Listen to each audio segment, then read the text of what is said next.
Welcome to a new edition of the Ashley Neville Show. My next guest is a former hooper herself and is now working for ESPN. You can find her on the NBA and WNBA sidelines, interviewing some of the most prominent sports figures in the game. I'd like to welcome Ros Gold. How are you? I'm good, girl. It's so good to see you, Ash. And I just want to start off by saying I'm proud of you and all the great interviews you've been able to get during, the quarantine and kind of as we're all separated a little bit with COVID. So keep it up. Thank you so much. And I've been seeing a lot of work that you've been doing as well. You've been working for a couple of different companies. Tell me a little bit about that. I saw you on the boardroom as well. Yeah, that's a huge part of what I do. I am one of the faces for the boardroom network, and it's really exciting actually, because I feel like I'm on the ground with a company that's like, growing and building and has very exciting potential. The boardroom is part of 35 Ventures. It's Kevin Durant and Rich Kleiman's platform, and it's a different lane for me where it really is sports based, but the conversations are founded in business, strategy, technology. And, I get to have some really like meaningful, thoughtful, intellectual conversations there. And honestly, it's excellent timing too, to really dive in and grow with this with this company because, we're just getting more and more digital. Obviously with COVID, everything's going virtual.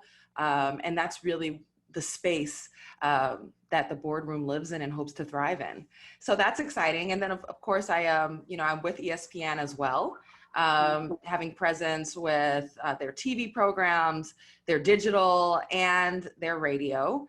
And I, depending on what happens with college sports, I still have my analyst hat on. I do Pac-12 networks and women's and men's college basketball, and the like. And I think those would be, as usual, my, 2 or 3 main buckets there. And then of course, I host a lot of events. And lately, because of COVID, I've, for the first time, thought of myself as a creator. And I've been creating a lot of content as well. Isn't it fun kind of tapping into different lanes that you might not be so used to tapping into? Oh yeah. I think the thing about situations we can't expect, like a pandemic, right? Or that that is so life altering, is that while it certainly shakes us up, there's a lot of pain, there's a lot of hurt during this time, way beyond just the sports world. I mean, just globally. But also within there's an opportunity for growth. There's an opportunity for innovations, for evolutions. I constantly think about life like a basketball game. There's opportunity to pivot and find new lanes, explore new things. And, I feel like during this time, I've actually been able to dive into broadcasting and creative lanes that I never considered before, that even after COVID, or if the world, never really returns, no matter what happens in the future, I actually think I've diversified the things that I can do. I think I've grown here, and these are lanes that I might not have actually even had, or doors that have opened without this moment, unprecedented time in our history. So, you look at points during time in the journey of your life, and you think, well, that happened and that caused me to do this. And I think this was a time of a lot of growth, like creatively and professionally. I agree. I think you could go one or two ways during a time like this. We're all in it together, number one. But, a lot of people, it's like everyone's dealing with a lot right now, where they can either fold and let the times kind of take over, or they can take control of their lives and start to do things a little bit differently. And that's why I've always been preaching, build your own brand, start your own content. Because we have this now where we could just grab our phones, grab our computer, and make videos, whether it's talking about sports, whether it's talking about fashion, whether it's talking about politics. Like, we have the luxury to do that. So I know a lot of times people only see where you are now. They don't see the grind, the struggle, what it took for you to get to this point that you are at right now. Tell me a little bit about your journey and how it began and how you got to where you are today. It's funny the way that the world is right now, as far as like broadcasting and a lot of work being done virtually and shifting to digital. it feels like I kind of came full circle. I mean, this is where my origin started. Most of my opportunities happened in the digital world to start at the beginning of my career. And I think it's really exciting time, technology wise, to be a broadcaster and to be like trying to aspire for it, because before we had as much platform and voice as we do now with digital, it was, it was really just TV and maybe radio. And like there's a lot of gatekeepers there. There's only so many roles and it's hard to get in. You kind of have to find your way in, or like with digital, you can be getting reps. You can be developing your own audience. You can, get your feet wet. There's nobody holding you back. In fact, that's what I say often is, don't wait for somebody to give you an affirmation or, open a door for you. Yeah, absolutely. You've got to be networking and, pushing and applying for different opportunities and things like that. But in the meantime, you can, one, build your reel, two, get your reps up, get your skill set up, three, build an audience. And more we're seeing that, people love to know somebody authentically and know what you're about and who you are, and even are interested in getting their news, getting their sports from less formal spaces and places and people. So it's a real opportunity for more people to get to shine in this industry. Well, absolutely. And I know that you used to work for the Warriors, and I think I read a lot of different things that you would say about how nervous you were. And, that was something that I had to overcome in front of the camera. And it took a lot of practice to stop getting so nervous. And, I messed up so much on camera where I was like, I need to do it again. I need to do it again. And how were you able to combat that? Like, what was the turning point for you where you're like, all right, I got this. I'm meant to be here. I'm going to do a good job. Well, I definitely think that my confidence is different, has grown. But as far as my nerves and anxiety and all that, I mean, it's there.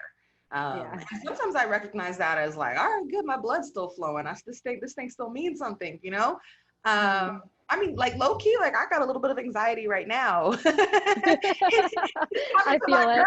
Just talking to my girl, and that's something that I own and know about myself. I've got a lot of energy. Sure. And if you watch what I do, like nobody's ever got to tell me stylistically to amp it up.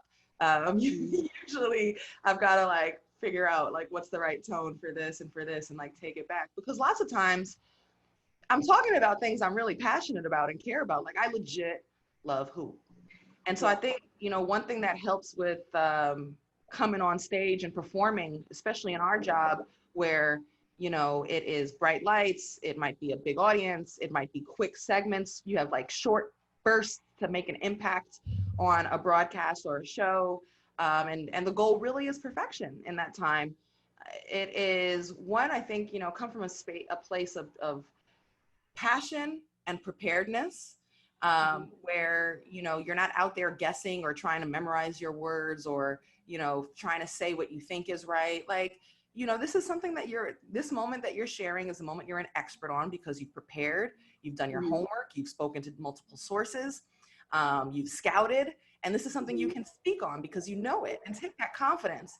I've also completely given up on the idea of perfection.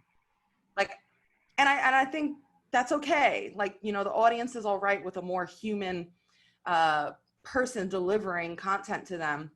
It's okay to, stumble every here and there, or to take a moment and a pause. I mean, obviously there's a grace and a poise that you need as a broadcaster, but I've let go of, does this need to be perfect? And, I think I can't stress enough how much preparation gives me confidence, especially in live, high pressure situations. It helps me react quicker on my feet.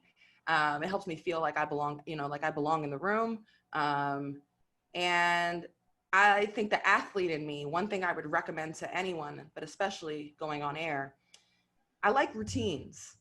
So routines really help me set the tone for myself, get me in a rhythm heading into that hit that I'm about to do, or that interview, or to deliver that report, or, host that show.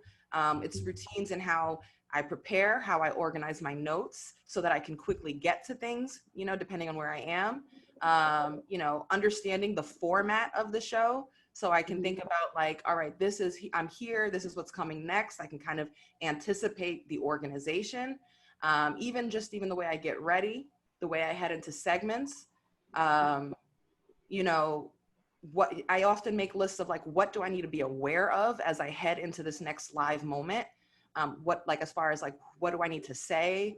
You know, what must I get to? Who is coming on, things like this. And even when I was about to do live interviews during games, it's a very high focus moment. And if you are not fully focused, you can miss the moment or find yourself not present or just not executing at your best. And so what I found there is like, right before I'm heading on air, you know, you're not standing there. I don't really talk to nobody beside me. I got to lock in. I'm aware of what the stats are, the numbers are, who the person is, the storylines of the game. I'm listening to the broadcast, and that listening is a huge skill to be part of anything that's live. And that really helps me. And then when I get to the moment, I try to breathe, you know, affirmations, breathe confidence. I remind myself I'm here for a reason.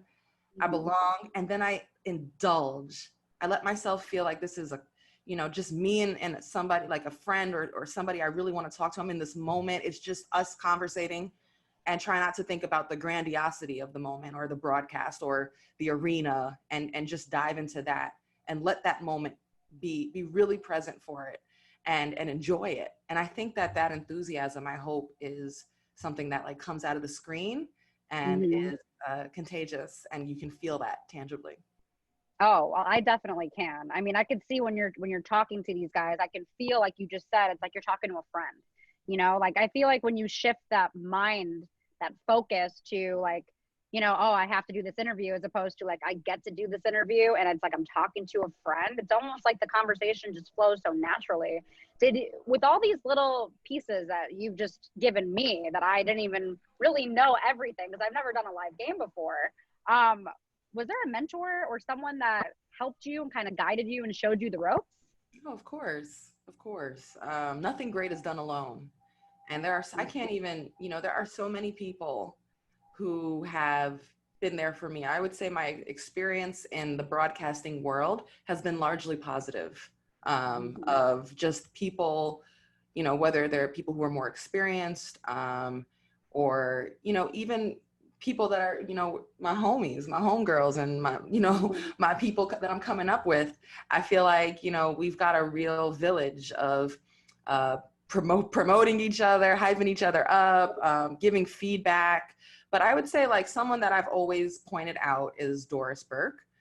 Just because I think now at this point in my career, I'm, and of my life, like, I'm a grown up, like I've figured out a lot about myself and this industry. Of course, there's so much more to learn and grow in, but at the time when I knew nothing, and all I knew is that I hoped to be there, and I had no idea how, Doris was there. And not just like in a, let's take the call or, send me an email. Doris said, pull up.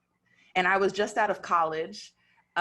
She was doing the women's Final Four. She did it every year. And then, Stanford women's basketball was there when I was there, every year, and still. But sadly, we didn't win. But I would always say I want to do this. And Doris allowed me to meet her in cities that she was calling games, look at her notes, took me into the locker room, got me a credential, walked me around, gave me advice. And especially early in my career, as I got different jobs, I would call her for advice and her thoughts on like, what should I do? Or how do I approach this? And she always has advice. I think she's a very warm, smart pioneer, and a woman who always makes herself available. That's why you hear so many people sharing their Doris Goat stories. And on top of just how incredible she is at the craft and is a mentor just by her example. Someone else who was helpful to me early, and was eager to give advice to, Holly Rowe was like that. Very, very warm. A lot of the people I met was as a hooper, playing women's college basketball. I met them and they opened some doors. And then along the way, I've had great producers, great co-workers, great broadcasters I've worked with who have helped me to shine, made me better. I would say now, someone I really want to shout out for being probably the warmest, best leader, mentor I know in the industry right now, period, is LaChina Robinson. And her tentacles go deep and long. She is such a good human being and is always there for so many people when, you have questions or need help or need to vent. She's just, it's hard to talk about LaChina. She's just so incredible. And I also say Mark Spears, who is always like, and I don't have to talk to Mark, multiple times in a year, but you call Mark and you got something to, discuss, he's there for you. So I would point out these people. There are many more, but in the sports broadcasting world, those are a few people I would name now. I could name so many more. As I said, my experience has been so positive within our community. What's your experience? It's amazing. It just depends. I mean, for the most part, like you said, like Doris Burke, like she was just amazing. I didn't get her phone number. I wasn't lucky enough to get her phone number, but I did have her email. I think she changed her email though, so I was like, oh my God, no, but I'm sure I'll run into her again. I believe in like divine timing, and I believe in, everything happens for a reason. I would say also Joy Taylor has been so big. I love her. She's just been so helpful whenever I have any questions or I'm out in LA, like she'll let me shadow her, and kind of see how, she does things. And then I would say also Amin El Hassan has been huge. Amin has been, I would say he's been like the #1 mentor that I've known since I was in college. And I kept running into him at certain career events. And I found out he lived out here in Arizona. So we kind of, connected. And anytime he was at ESPN, whether it was in Bristol, I would fly out to Bristol, I would pay my way, and he would show me around. Like I'd spend like, 3 or 4 days with him. And then I, met, Cassidy Hubbard through him. And then I met Michelle Beadle and a bunch of other people. And Michelle's also been super helpful as well. When I'd be out in LA, she would let me come and watch when she was on NBA Tonight with Paul Pierce and all those guys. I got to, sit in and watch. So I would say like, even though I'm not where I want to be yet, I've still been able to walk into ESPN. I've still been able to go into Fox Sports and be able to see what a production looks like. And I've been able to ask questions and just, things that you don't really see from just watching TV. I feel like the people who are at the top, I feel like are really amazing and really nice and helpful. I feel like you deal with a lot of issues though, kind of on your way up with other people who are also coming up with like competition wise. I feel like overall men have been way more helpful than females. And I know that's like weird to say, but there's a lot of women that preach, like women power and we want to help women, but I've felt that majority of the help has really come from men. And I know that's crazy. It's not crazy. It's not crazy. In fact, I think it's good too. Like we also need to make sure that as we want to see women rising in, a lot of these male dominated spaces, like we need male champions. We need, we need men on the board of like, hey, let me grab your hand and pull you up too. It's not all on the responsibility of women to do that. I'll admit I've had, I think just like one experience with somebody who I was surprised in how they handled me while I was coming up. And, especially when I was I was younger and just trying to get in. I had one disappointing experience, but I would say like, if it was out of 50, 49 were good, and I have to remind myself that like, nobody technically owes you anything, but it is, I believe it's possible. And I've decided this is the way I want to live, whether it's business, whether it's broadcasting, whether it's life, that you can get to the top with good values and in ethical ways. I truly believe it. And I think especially in a day and age of social media and, you can see everybody's pushing out their best moments and this and that. I try to tell people and, take a step back and really try to focus on your journey, because what's for you is for you. And the comparisons and looking around at what this person's doing and what this person is doing can really make you sick and make you unable to recognize the wins you're currently having. And one thing I found in this industry too is, you know, it's like shooting, you know, like, you know, a couple players on a team get a shot and everybody's saying it's contagious. Like the wins are contagious. The momentum is contagious. It's like there's waves, you know, and, you know, everybody has waves at different times, you know. Ash, your wave has, you might have had a wave already. Your wave is coming. I tell some friends that I know that are talented, just because maybe in this industry, you don't have exactly the job you want.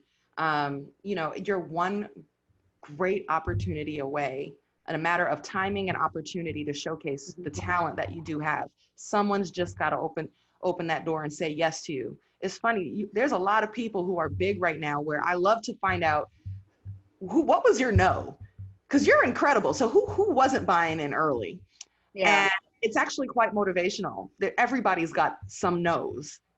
And you know, it's like that could have been a dead end, but instead they kept pushing and made the most of like what that next opportunity is. And it ebbs and flows. I think, especially in entertainment, you know, your wave may come and you may, you know, then plateau a little, then your wave comes again. Just got to keep pushing. And I think the key for what I've decided is like, as long as you're moving with purpose and passion and joy, like that's where the focus is, you know. And I think the rest of the climb, you know, or like how you get there is, it's not the focal point. And also it's like, I'm a big believer like in holistic health, and like, there are so many other ways that I find fulfillment. And I focus on that, my overall human being balance. And I think that that's something that is a growing strength of mine, and it keeps me pretty happy.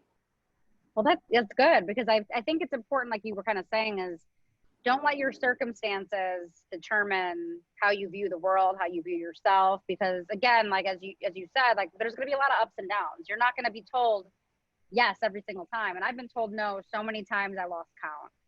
I used to keep a sheet of like all the places I applied for and who said no, but I kind of just threw it away. And I was like, that's not even worth my energy at this point, because I'm confident, you know, I'm confident in myself. It's like, I want to write like a letter later, like, oh, you shouldn't have, you know, given up on me and whatever. But no, let me tell you, you kill them with your grace, with your shine. Don't subtweet nothing. Don't petty. Keep it positive. Like the glow up is all that needs to be said. It's seen. It's understood. That's true. I believe in a rejection as a redirection, and that's kind of how I view to look at things. And you know, I know my journey is going to take longer than most, because I didn't do it a traditional way. I mean, everyone's journey is different, but you know, we're told in school you got to get an internship at, you know, a local station, and then you got to work your way up from there. And that just wasn't in the cards for me. That's not something that I wanted to do. I don't like to be kind of told, oh, this is the only way that you can get to where you want to go. I mean, I'm all about feedback. I'm all about learning and growing. And trust me, there's so many things that I've learned that I like look back, I'm like, I can't believe I did that. I can't believe, oh my God. And I've gotten to a point now that I'm just like so happy mentally. I know I'm not where I want to be, but I'm confident that, all right, it's going to come. Just keep doing you. But being told that there's only one way to do things has never been something I wanted to listen to.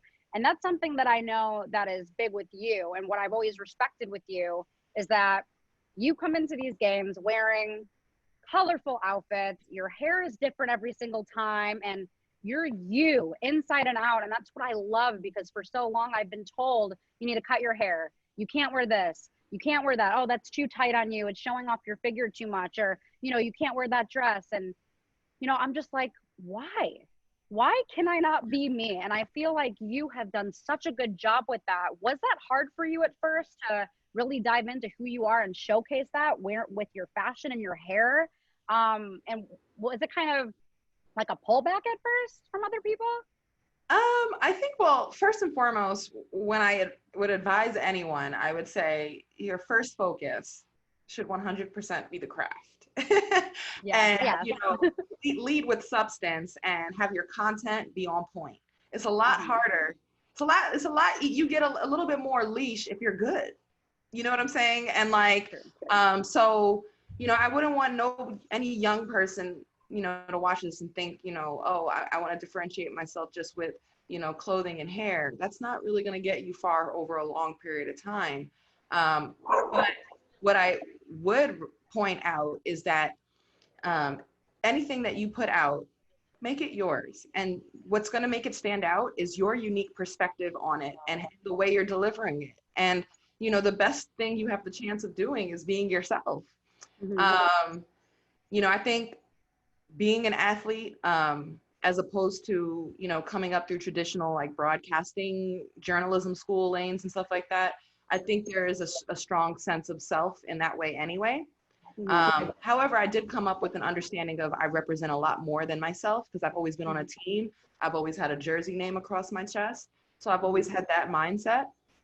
I think that there is a balance of, you know, what is and it's a constant conversation that I have, you know, before any broadcast, studio show, game, you know, where am I on the line? Because I want to be myself, but you also don't want to like be a distraction either.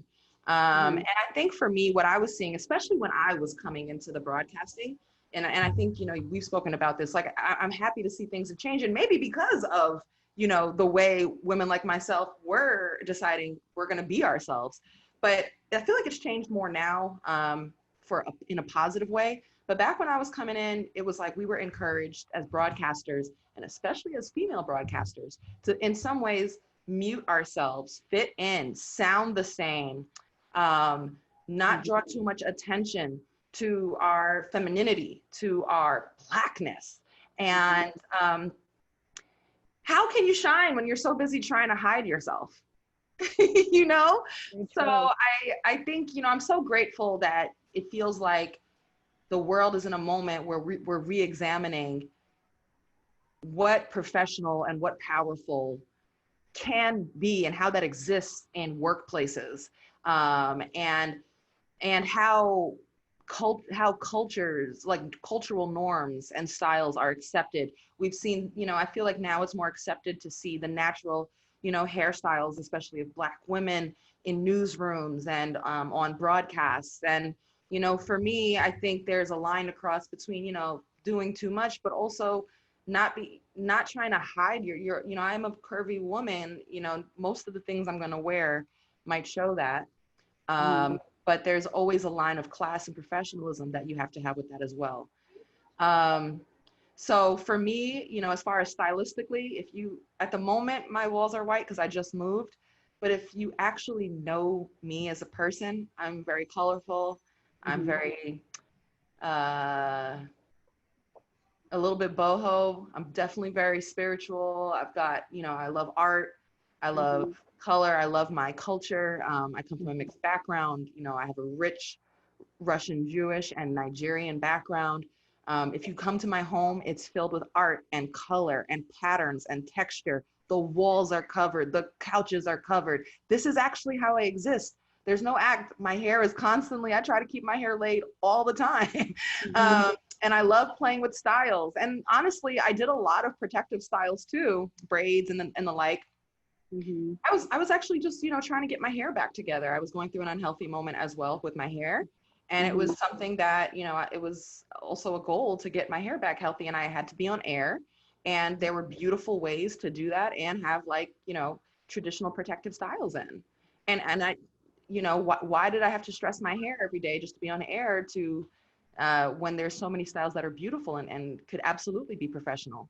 So I wore those often. And so all of this is really just an expression of who I actually am, my culture, my likes, and who I am as a person. And I hope that merges with the storytelling and with the analysis in a unique way. But I'll close this just by saying, you know, always lead with substance.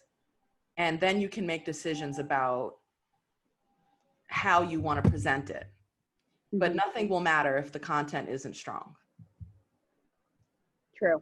Amen to that. But you're amazing on camera, but it's always, I really enjoy like when you're about to come on air, not only listening to what you have to say, but seeing what you're wearing and like your hairstyles, honestly, because I love fashion and like, you're so unique in that sense where like you have different hairstyles every week, every day almost. And I was like, oh my God, I cannot wait to see what she puts together today. Thank you. I amazing. did, at the time I was living in Atlanta, and I did also have access to an incredible braider. Okay. And so, you know, she was very talented. Half of that was because she was so dang good. I've since moved from Atlanta, but I have some good hairstylists, but I am still looking for like my braider out here, you know. You gotta take your time with that, because I know what that's like, at least for my eyelashes and stuff. Like I'm very particular. Lashes, nails. I'm like, I need to go to someone that's like that I'm gonna like, you know, because I'm very picky. Well, there was one thing that you mentioned that I had no idea, that you had Jewish background. So I'm 100% Jewish. So yeah, I was like, okay, like that's awesome. Yeah, I went on Birthright. Did you really? Yes, girl. I've been to Israel 4 times. I actually was being recruited by a number of teams out there to play ball. I think I could make Aliyah to and be part of the locals, not even count as an American player. And it was something I was considering when I was thinking about playing pro ball or diving right into broadcasting. But yeah, on my mom's side, they're Russian and Polish. Her grandmother left Riga, Latvia to escape the Nazis and came to the US, and then later came back and brought the family. And I've since gone on trips with basketball teams to, you know, Israel. We actually have family in Israel. And when I was there on Birthright, or maybe it was a basketball trip, but I went on Birthright. My sister went on Birthright. We met family that I never even met before. A cousin of mine gave me an email address and said, email these people while you're there. And I did. And they were cousins. And so I emailed them and we met, and they live in Jerusalem. And so I went and stayed with them. I ended up spending the night. I spent Shabbat with them. And they showed me pictures of my mom's mom, my grandmother, when she was a baby. And it was just it was an unexpected, beautiful, like cultural trip. It was like, you know, eat, pray, love-ish, like, you know, like learning about like, you know, on my mother's side. And, you know, it's harder to really know her side now too, because one, she was an only child. Two, when we were younger, she's very quiet anyway. My dad really dominated in our house. We were very aware of his side of the family, the Nigerian side. My mom's personality, she was quiet. And now she has full blown Alzheimer's. So she can't really, she can't speak, you know? So it's hard to know her journey and her family past. And so, you know, trips like Birthright, you know, emails with those cousins, you know, these are like pieces of her side that, you know, I hold on to. And then not to mention, you know, there were parts of her family, not all of it, but back in the day, it was a little bit different. You know, my mom was a nice Jewish girl. She should have brought home a nice Jewish man, and she brought home some Nigerian guy. And so how did that go? A part of the family did stop speaking to her. But some didn't. And so it's very powerful, any opportunity I have to really explore that side of my family and my heritage. See, it's interesting because my grandma, rest in peace, she's no longer here with us. Like she was very into the Jewish culture. And she always said to me, like, you have to bring home a nice Jewish man. You have to bring home a nice Jewish man. And, you know, we're just not with those times anymore where you have to be with someone that's of your same culture or race. And, you know, I would always get in fights with her. I would always question her. I'm like, no, I'm going to do what I want to do. And I just want to be happy. But I never used to be super religious. And then I had the opportunity to go on my Birthright, and oh my God, if people can go to Israel, like there is so much spiritual energy and culture. And like, I thought going to like the Western Wall was so unique because like people don't realize that still at Jerusalem, like everything is still separated.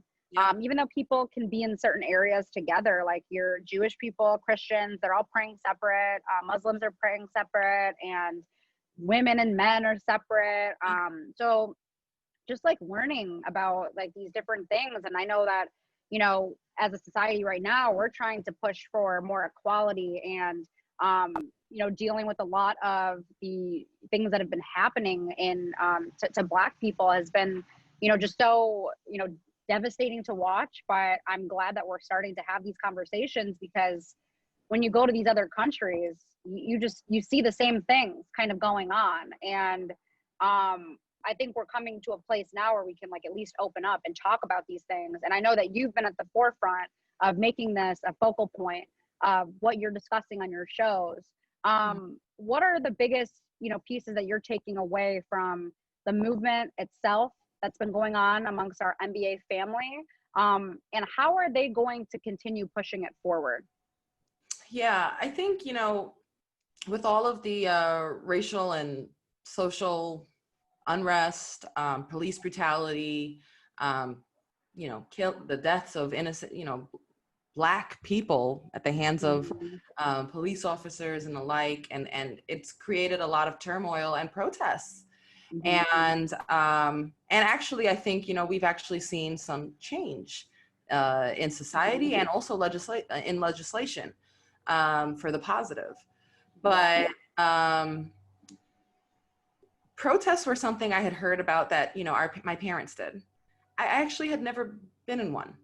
And so I marched in my first protests this summer. And, you know, my first protest actually that I went to was not even something that I planned. I remember actually being with friends and being just something in my stomach was upset. I felt like everything was weighing on my shoulders and on my heart. And I was feeling unhappy and angst. I was feeling angst. And I said, like, I just kind of felt like I'm tired of this. And I also felt like, what can I do? It's really easy to feel overwhelmed and feel like ain't nothing gonna happen. And it's natural. And I just needed to do something to make, you know, at least to have control of something that I could contribute to help this be better. And not just sit on my hands and keep complaining or tweeting about it. I'm tired of hashtags. I'm tired of, you know, RIPs or, you know, all of that. Like, I was just tired of it. It's like got to the point where, you know, you'd see a hashtag name and I was like, I didn't want to click it. So I just remember being there. I was like, yo, I want to go and do the protest. And I went. And then, you know, there was power in that. There's power in the unity. And I think this time of our lives really awoken in many of us finding our voice and maturing and being willing to recognize that there are issues. And maybe and a lot of us already recognized that there were issues, but feeling like it didn't matter whether the space was safe or if the time was right, it needed to be discussed. And, you know, I think during this time, especially with things going digital, there was also something happening with me where I was thinking of myself as a creator, where I was in more control of what I'm actually doing and my content and who I'm interviewing and what questions I'm asking. And I became much more purposeful with that and thoughtful about it, because this is, again, my platform is actually something I can control. And so by the grace, you know, and thank goodness we're in the US, because not every country in this world, your platform isn't always something that you can even control. But in the US, mine is. And so this was my contribution. Not only the protests, not only making sure I got, you know, civic engagement and got registered and, you know, voted, but also my interviews, my questions, who I showcase, my platform. That was a contribution. And I'm committed to continue to do this. You know, maybe it doesn't have to be in the same like heightened, you know, fervor that we had when the protests were happening, but to not lose sight of this time and to always have it be a part of how I move and storytell. And I think for the NBA and the WNBA, you know, it was an incredible job by the league, by the Players Association, by the players themselves to take this stance and commit to it. And, you know, what we've seen from both leagues around civic engagement and helping to stop voter suppression, opening up facilities as voter bases and stations, money where their mouth is, a number of donations, millions and millions of dollars dedicated over the course of years and years from both leagues to help the economic equity for minority communities. It's real. The commitment was real. It should be commended. And while for the NBA side, it has already been said by Adam Silver that the messaging will not be as loud this season. It won't be on the court. There won't be a BLM. There won't be names on the jerseys, but the commitment will still be there. And I trust that because of the great leadership they have, and guys like Chris Paul and a commissioner like, Adam Silver, with the Players Association, Michelle Roberts. These are excellent leaders. And I trust that they can be trusted and will continue to make impact. Absolutely. I think they've done such a good job. I had like the goosebumps, hearing you just, mention some of those things that you were able to be a part of. And it is so meaningful. Anyone can go out there and like what Chris was saying in your interview with him that I thought was so powerful was the fact that, you guys are on the court doing your jobs. He has his jersey on, but when he leaves the arena, the jersey comes off and he's just, he's a Black man. And he can relate to these issues that are going on, and to be able to, come out and speak about it and use your voice and actually push toward the movement that's been going on has just been so impactful. And you guys have done all such a great job, and I commend you all for it. And just a couple more questions before I let you go. I knew we were going to go like talking a lot. Good combo. I know. No, absolutely. So just a couple more. What would you say that your greatest accomplishment has been?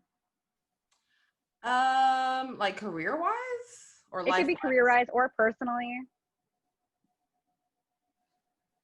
So career-wise, I would say one of the highlights of my career was working the Rio Olympics. I was on the national or international broadcast for NBC with Marv Albert and Doug Collins as, the sideline reporter for men's basketball. I think that was a real moment where I was also seen, more seriously in the field. At the time I was the local sideline reporter for the Golden State Warriors. And it just was the first time I had met players outside of the Warriors. It felt huge. Like you could feel it. I mean, just trying to get around on all the different campuses in Rio and Brazil, and navigating that. It was rewarding. It was also challenging. We could talk about that another time. But it is one of the highlights of my career. I feel very proud that I got to be a part of such an esteemed, moment. And I as an athlete, I was on the Nigerian national team, and we fell short of the Olympics in London and in the qualifiers. And I thought, by the time the Olympics roll around again, would I still be playing, or, what would I be doing? Would I try to, suit up? And I was like, I'm gonna get there one way or another. And so I got there as a broadcaster, not a player, but it was very meaningful. And I would say the biggest thing right now so far, I mean, there's so many other things, like to achieve, but I think life-wise, I recently just bought a home. And I'm in it right now. I'm in the, I'm in the transitions of moving right now. And I feel like, why is that a big deal? First of all, our family hasn't owned in a long while. Our family has been homeless. I've found, my mother on the streets. My sister has navigated many systems. I've been able to kind of not feel that because I've always been on a basketball team. Or, I have a good network of people who have kept me. I've got people all over this country who still have some of my belongings because there's nowhere to put them. There's no home base. And I plan to hit them up and be like, yeah, I'm ready, send my stuff. But, and also because my mom worked, and my mom and my dad worked so hard for us. But my mom in particular, she just gave everything good in my life comes from her efforts, and she's really had to overcome a lot of hardships that came her way. And now I wish that she could know, because she has Alzheimer's, she won't know that, her work is paying off. Her younger daughter, Annie, is in college and doing great. Her older daughter has found a way, has created a home base for our family. This is the first step of generational wealth for the Gold-Onwudes. And every time when I step in this home, I think of my mom. And so it just feels like very symbolic of, much more than, a little house. It feels like something for our family. Yeah, I mean, like you said, generational wealth, and you guys have like never, had that, and they worked so hard to give that to you so that you can kind of be the stepping stone to provide that for your family, which I think is amazing. I'm so happy for you.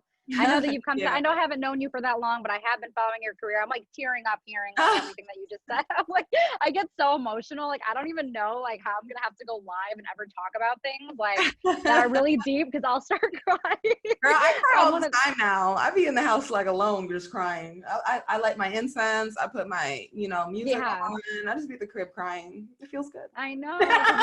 We feel it. Like, as what we do, it's like you feel people's energy, and you feel, and like, I know that you work so hard to do what you do. And I'm honestly so happy for you. And you've always been so nice. You've always been so helpful to me. You've always responded to me. You've always given me such good words of advice. So I really appreciate you. And then just one more question for you. Ultimately, I know that you're always looking to do more and have more goals and achieve more things. What is it that you want to accomplish that you haven't accomplished yet? And what kind of impact do you want to ultimately leave on the world? I think right now I am living in purpose. I think that I'm doing what I love right now. If nothing changed, I'm happy. Of course, I want bigger and better. Of course, we all aspire for that. But as far as broadcasting, I mean, this could be a much deeper question of what I want in life. But for broadcasting, fulfillment of all my skill set, feeling like I'm contributing, and maximizing my potential. I feel like, I'm at this point, like I'm fighting for control of my content. What am I discussing? What am I asking? Being the person that directs that, owning what I'm doing. I really love basketball. I'm a basketball girl. So, my goals aren't necessarily to expand beyond that. I really love hoop. I'd like to keep my analyst hat. I want to break the game down. I want to moderate conversations as a host. I love, I like to listen and interview. I like to be close to the game. I don't have a complex answer for this. My answer is really just stay close to the game, stay close to, storytelling around it and analysis. Like, I really like the X's and O's of the game too. Absolutely. You do such a great job at all of it. And then the impact you want to leave on the world. The impact I want to leave on the world is to, I'm always about authenticity. I want people to see me and think, that there's space and room for them exactly as they are, and just by being themselves. And I think more and more that is becoming the norm. We're asking we're asking for people to be exactly themselves. And I think another part of my broadcasting legacy would be joy. Like, she's got a lot of energy. She's happy on the broadcast. She's enjoying what she's doing. And when she's on TV or on radio or on digital, on streaming live, it's that kind of oozes through the screen, and that you could feel it.